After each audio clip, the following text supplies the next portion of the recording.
दिल किस्मत वालों को मिलता है सच्चा प्यार। हिंदुस्ट्री में आज मेन आपको दिल किस्मत वालों को मिलता है सच्चा प्यार सुनाने जा रहा हूँ। वीडियो में जाने से पहले प्लीज मेरे चैनल को सब्सक्राइब करें, लाइक करें, कमेंट करें। नमन न्यूयॉर्क अपने बिजनेस मीटिंग के लिए गया था और अब वहां का सारा काम खत्म करके आज इंडिया लौटा था। नमन मुंबई एयरपोर्ट पर इंतजार कर रहा था अपने ड्राइवर का, क्योंकि उसके ड्राइवर ने बोला था कि वो एयरपोर्ट पिक करने के लिए आने वाला है। काफी टाइम हो गया था लेकिन वो नहीं आया और ना ही उसका कॉल लग रहा था। कुछ देर बाद नमन का फोन भी स्विच ऑफ हो गया क्योंकि चार्ज नहीं था। इंतजार करते करते बहुत टाइम हो गया था तो नमन ने सोचा कि वो टैक्सी से ही चला जाए। फिर वो अपना सारा सामान लेकर एयरपोर्ट से बाहर निकला और टैक्सी की राह देख रहा था कि कोई आए। तभी एक टैक्सी आते देख नमन उसे हाथ दिखाकर रोका और जैसे ही बैठने गया तो एक लड़की दूसरे साइड से टैक्सी में बैठ गई। नमन ने कहा कि ये टैक्सी उसने रोकी है तो वो बोली तो क्या हुआ, बैठी तो मैं पहले ना, आप दूसरी टैक्सी ले लो। नमन फिर उससे कहा कि आपको किस तरफ जाना है। उसने कहा मैं कहीं भी जाओ, आपको उससे क्या मतलब। उसका ये सब सुन के नमन को थोड़ा गुस्सा आने लगा। एक तो मैं कब से इंतजार कर रहा हूँ, ड्राइवर नहीं आया मेरा और ये इधर मुझसे बहस कर रही है। फिर नमन भी टैक्सी में बैठ गया और बोला भैया चलो। वो लड़की ज्यादा कुछ नहीं बोली और आगे चल के उसका घर आ गया तो वो नमन से पहले ही उतर गई और नमन आगे निकाल गया टैक्सी में। फिर जब नमन को प्यास लगा तो वो पानी पीने के लिए पीछे वाले सीट से पानी की बोतल लेने गया तो देखा उधर एक छोटा सा हैंडपस था जिसमें एक पैन कार्ड, आधार कार्ड और एक छोटी सी डायरी थी। वो पर्स उस लड़की का था। नमन ने ड्राइवर को बोला कि देखो ये उस लड़की का पर्स इधर छूट गया है, तुम इससे पुलिस स्टेशन में जाके जमा कर देना। फिर वो ड्राइवर बोलने लगा कि नहीं साहब, मैं नहीं पढ़ना चाहता। ये पुलिस के चक्कर में वो 10 सवाल पूछते हैं, बार बार पुलिस स्टेशन बुलाते हैं। मैं टेहरा एक ड्राइवर, दिन भर गाड़ी चला के कुछ पैसे कमाता हूँ, अगर पुलिस स्टेशन के ही चक्कर काटते रह गया तो खाऊंगा क्या। साहब ये काम आप ही कर दो, आप पुलिस स्टेशन जाके जमा कर देना। फिर नमन ने सोचा ठीक है, मैं एक जिम्मेदार नागरिक होने के कारण ये तो कर ही सकता हूँ। और फिर नमन का घर आ गया। नमन ड्राइवर को उसका भाड़ा देकर उतर गया। नमन के घर में नमन अलावा उसके मम्मी पापा रहते हैं। नमन उनसे मिला, उनका हाल चाल लिया और पूछा कि ड्राइवर आया क्यों नहीं एयरपोर्ट पर मुझे लेने। तो माँ ने बताया कि रास्ते में गाड़ी खराब हो गई तो उसने तुम्हें कॉल किया लेकिन तुम्हारा फोन ऑफ था, तो उसने घर पर कॉल करके बताया कि वो गाड़ी ठीक करवाने के लिए जा रहा है। नमन ने कहा ठीक है और अपने कमरे में चला गया आराम करने। जब नमन शाम को सोकर उठा तो अपना कमरा ठीक करने में जुट गया जो कि बहुत बिखरा हुआ था। तभी नमन को वो उस लड़की का पर्स दिखा जो उससे गाड़ी में मिला था। नमन ने उसे खोला तो उसमें डायरी था, उसे निकाल के देखा, उसमें कुछ फोन नंबर लिखे हुए थे। उसमें एक नाम था नीतू। नमन ने उस नंबर पर कॉल किया और उससे बोला कि मुझे एक पर्स मिला गाड़ी में जिसमें ये डायरी है, उसमें तुम्हारा नाम है और एक पैन कार्ड और आधार कार्ड भी है। उसने पूछा कि आधार कार्ड पर नाम क्या है। नमन आधार कार्ड पर देखा और बोला अनिशा। तो सामने से वो लड़की बोली हाँ ये मेरी दोस्त का पर्स है, वो मुझे बोली थी कि उसका पर्स कहीं खो गया है, मैं उसे बता देती हूँ और आपका नंबर भी दे देती हूँ, वो आपको कॉल कर लेगी। नमन ने कहा ठीक है। थोड़ी देर बाद एक नंबर से कॉल आता है। फोन उठाते ही सामने से एक लड़की बोलती है मेरा पर्स आपके पास है। नमन ने कहा आप कौन। तो वो बोली वही जिसका पर्स आपके पास है, जिसमें मेरा कुछ बहुत जरूरी सामान है। नमन ने कहा हाँ मेरे पास है, तुम उसे टैक्सी में भूल गई थी। वो बोली हाँ, कल आप मुझे दिल्ली कैफ में मिलकर उसे लौटा सकते हैं।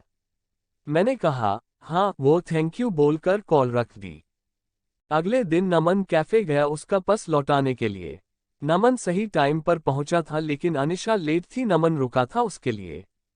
कुछ देर बाद वो आई। आज वो बिल्कुल अलग ही लग रही थी कल से। उसके लंबे घने बाल थे जो खुले हुए थे, उसने सफेद और नीले रंग का सलवार कुर्ता पहना था, कनों में सुंदर से झुमके भी थे। नमन उसे बस देखता ही रह गया। वो धीरे धीरे नमन की तरफ चली जा रही थी।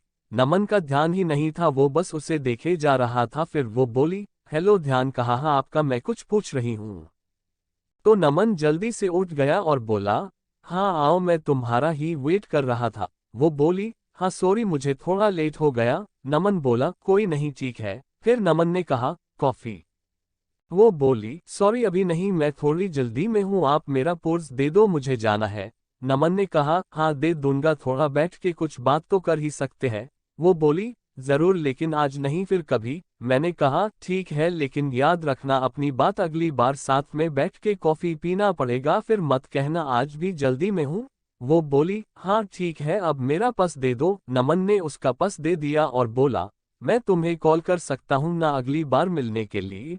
वो बोली, हाँ, और चली गई। नमन कुछ देर वहां रुका और फिर ऑफिस चला गया। नमन पूरी रात अनिशा का बारे में ही सोचता रहा। नमन उसे भूल ही नहीं पा रहा था। नमन को उसकी एक एक बात याद आ रही थी। अगले दिन नमन के कुछ दोस्त मिले और वो उससे बोलने लगे कि चल आज पार्टी करते हैं, बहुत दिन हो गए हैं हम दोस्तों ने साथ में पार्टी नहीं किया है। नमन ने कहा, ठीक है, सब चल रहे हैं तो मैं भी चलता हूँ। फिर वो 5 दोस्त एक क्लब में गए, सब वहां बहुत नाचे साथ में। फिर थोड़ा ड्रिंक भी किया, तभी नमन की नज़र एक लड़की पर गई जो लगातार बहुत ड्रिंक कर रही थी।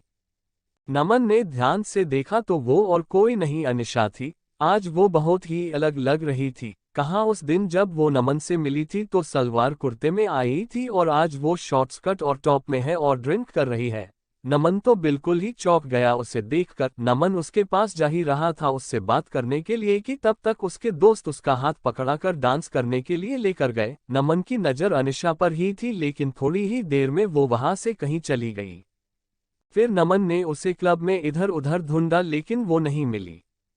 घर जाकर नमन उसे कॉल किया, वो कॉल भी नहीं उठा रही थी। नमन उसे बहुत बार कॉल किया, लेकिन उसने नमन का एक भी कॉल का जवाब नहीं दिया।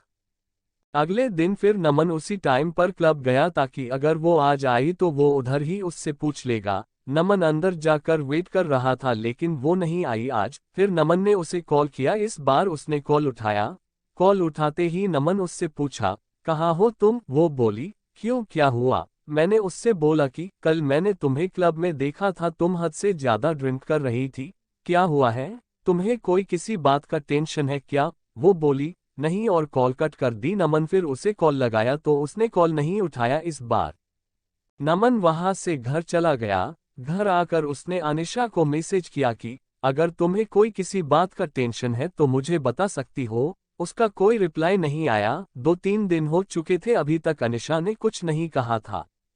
नमन फिर अनिशा को कॉल किया, उसने कॉल उठाया। नमन ने बड़े आराम से बोला कि तुमने कुछ रिप्लाई नहीं दिया मेरे मैसेज का। वो चुप ही थी। नमन ने फिर बोला, ऐसे चुप नहीं रहो, कुछ बोलो, कुछ परेशानी हो तो बताओ, मैं तुम्हारी मदद कर सकता हूँ। फिर नमन ने कहा, अच्छा चलो कल उसी कैफे में मिलो, तुम्हारा काफी बाकी है एक मुझ पे। वो, हाँ ठीक है, बोलकर कॉल रख दी। नमन बड़ी बेचैनी से कल का इंतजार कर रहा था। अगले दिन वो सुबह सुबह उठा, अच्छे से तैयार होकर अनिशा से मिलने के लिए निकला। आज नमन खुद टाइम से पहले आकर इंतजार कर रहा था। थोड़ी ही देर में अनिशा आई। वो बहुत सुंदर दिख रही थी। आज उसने जीन्स टॉप पहना था और बाल वैसे ही खुले थे। वो जैसे जैसे आगे आ रही थी चल के उसके बाल उसकी आंखों के तरफ आ रहे थे। वो उन्हें ठीक करती हुई आ रही थी। वो आके नमन के सामने वाली कुर्सी पर बैठ गई। वो शांत थी। नमन ने पूछा, कॉफी? वो हल्की सी मुस्कुराहट के साथ बोली, हाँ। नमन ने वेटर को कॉफी के लिए बोला और अनिशा से बोला, चलो अब बताओ क्या बात है जिससे तुम परेशान हो। पहले तो वो कुछ नहीं बोल रही थी, फिर नमन ने कहा, बोलो कुछ। वो बोली कि मैं मुंबई में अकेले रहती हूँ, यहाँ मैं अपना करियर बनाने के लिए आई हूँ। उद्धरण चिन्ह। ये बोलते बोलते वो चुप हो गई। मैंने कहा, हाँ आगे बोलो, इसमें क्या हुआ? ये तो अच्छी बात है, तुम अपने करियर पे इतना ध्यान दे रही हो। फिर वो बोली, लेकिन अब नहीं हो पा रहा है, मेरा काम में बिल्कुल ध्यान नहीं रहता। मुझे अपने बॉस से बहुत बार अब डांट सुननी पड़ती है और उसने तो ये तक कह दिया है कि अगर ऐसा ही चलता रहा तो वो मुझे नौकरी से निकाल देगा। 2 महीने हो गए हैं मेरे इस वार्ताओं से, मुझे रोज डांट सुनी पड़ती है। मैंने उससे पूछा, ऐसा क्या हो गया है कि तुम इतनी परेशान रह रही हो? वो चुप हो गई फिर थोड़ी देर बाद बोली, मुझे कैंसर हो गया है।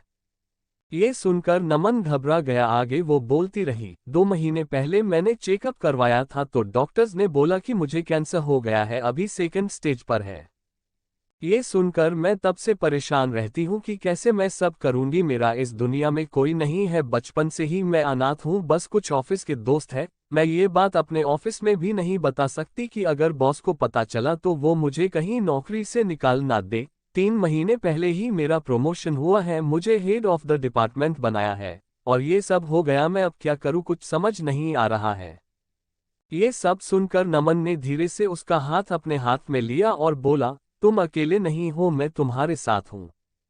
वो चुपचाप नमन की ओर देखने लगी। नमन ने कहा, हाँ तुम सही सुन रही हो, मैं तो उसी दिन से तुम्हें पसंद करने लगा था जिस दिन तुम अपना पस लेने के लिए मुझसे मिलने आई थी। ये सुनकर उसने अपना हाथ पीछे कर लिया। नमन ने पूछा, क्या हुआ, हाथ क्यों हटा लिया तुमने? वो बोली, नहीं ये सब ठीक नहीं है, मेरी जिंदगी का ही भरोसा नहीं है और मैं तुम्हें मेरे वजह से कोई परेशानी नहीं दे सकती। नमन उसे प्यार से समझाया कि नहीं, तुम मुझे कोई परेशानी नहीं दे रही हो, मैं तुम्हारा ध्यान रखना चाहता हूँ, तुम्हें अपनी जिंदगी का हिस्सा बनाना चाहता हूँ, मैं हमेशा तुम्हारे साथ रहूंगा, कभी तुम्हें अकेला नहीं छोड़ूंगा। वो बोली, नहीं तुम समझो, कल को पता नहीं मैं रहूं या ना रहूं, तुम क्यों खुद को किसी की परेशानी में डाल रहे हो।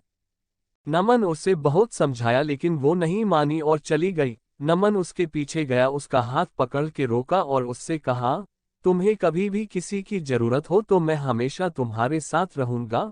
और फिर अनिशा चली गई। नमन उसे रोज उसका हाल पूछता था, वो डॉक्टर के पास चेकअप के लिए गई कि नहीं, टाइम पर सब दवाइयां ले रही है कि नहीं। उस दिन के बाद नमन ने कभी उसे अकेला नहीं महसूस होने दिया। नमन उसे रोज फोन करता था, उसका हाल पूछता था। 4 महीने हो चुके थे ऐसे बात करते करते।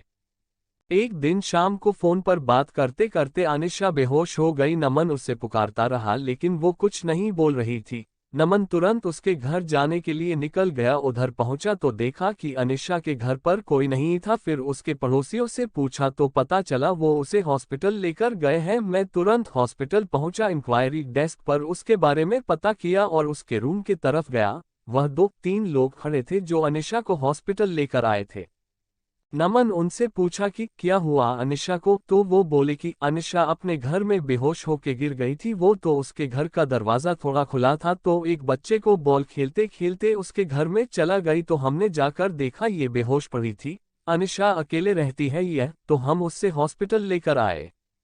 तभी आईसीयू से एक डॉक्टर बाहर आए और बोले अनिशा की हालत खराब है, हमें उसका ऑपरेशन करना पड़ेगा। नमन ने पूछा, ऑपरेशन के बाद अनिशा बिल्कुल ठीक हो जाएगी ना? डॉक्टर ने कहा, अभी कुछ बोल नहीं सकते। नमन ने कहा, डॉक्टर आप ऑपरेशन की तैयारी कर लीजिए और पैसे की कोई फिक्र ना करें। ये सुनकर डॉक्टर चले गए। पूरे 5 घंटे बाद ऑपरेशन रूम से डॉक्टर बाहर आए। नमन जल्दी से डॉक्टर के पास गया और पूछा, अनिशा कैसी है? डॉक्टर ने कहा, ऑपरेशन सक्सेसफुल हुआ, घबराने की बात नहीं है कुछ। नमन के जान में जान आई। उसने पूछा, क्या मैं अनिशा से मिल सकता हूँ? डॉक्टर ने कहा, अभी नहीं, कुछ देर बाद। नमन ने कहा, ठीक है। फिर नमन बाद में अनिशा से मिला। वो नमन को देखकर रोने लगी। नमन उसके पास बैठा था। उसने कहा कि बोला था मैंने, मैं हमेशा तुम्हारे साथ रहूंगा। ये सुनकर अनिशा और रोने लगी। नमन उसे चुप कराया और कहा, अभी अभी तुम्हारा ऑपरेशन हुआ है, ऐसे में तुम्हें रोना नहीं चाहिए। हम दोनों बहुत देर तक एक दूसरे का हाथ पकड़ा कर बैठे थे। फिर वो दोनों घर आए। नमन उसका बहुत ध्यान रखता था। नमन ने अनिशा के बारे में अपने घर वालों को बता दिया था, तो अब वो अनिशा के साथ ही रहता था, उसका ध्यान रखता था। जब अनिशा पूरी तरह से ठीक हो गई तब दोनों ने शादी कर ली और हमेशा के लिए दोनों एक साथ हो गए।